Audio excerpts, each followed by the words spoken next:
காலை பிடிச்சு அன்பா முத்தம் மட்டுவரை இப்படி ஒரு விஷயத்த பண்ணியிருக்காரே. காருடைய விலைக்கு ஒரு பிரைவேட் ஜெட்டையே வாங்கிடலாமா?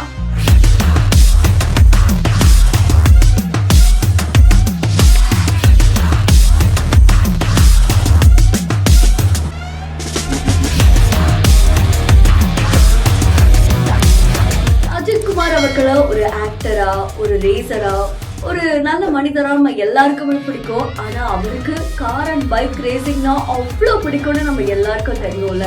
அப்படி அவருடைய கனவை நோக்கி ஓடிட்டு இருக்காரு. கார் ரேசிங்ல நம்ம எல்லாரையுமே ஆச்சரியப்படுத்திட்டு இருக்காங்க.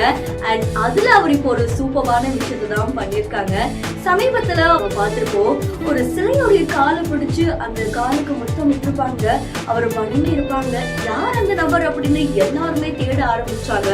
அண்ட் அவரு தான் ரொம்ப ஃபேமஸான பிரேசிலியனோட கார் ரேசர் அயர்டன் செனா. 1994ஆம் ஆண்டு 34 வயசுல ஒரு பந்தயத்துல அவர் உயிரிழந்திருக்காங்க. ஆனா உலகம் முழுக்க அவர் ஃபேமஸ் ஆனாரு. சின்ன வயசுலயே பேரும் புகழையும் சம்பாதிச்சவரு. அண்ட் அவருடைய இறப்பு அப்போ அவருக்காக 30 லட்சம் பேர் அந்த இடத்துக்கு வந்தாங்களாமா. அண்ட் அதை தொடர்ந்து அஜித் குமார் அவர்களுக்கு அந்த ரேசர் அவ்வளவு பிடிக்கும். அண்ட் அவருடைய சிலையை தான் இவர் போய் பார்த்துட்டு வந்தாரு. அண்ட் இந்த நிலையில தான் அந்த மெக்லாரன் சென் அப்படின்ற காரை அஜித் குமார் அவர்கள் வாங்கியிருக்காங்க. அண்ட் இதோடைய விலை கிட்டத்தட்ட 15 கோடி அப்படின்னு சொல்றாங்க.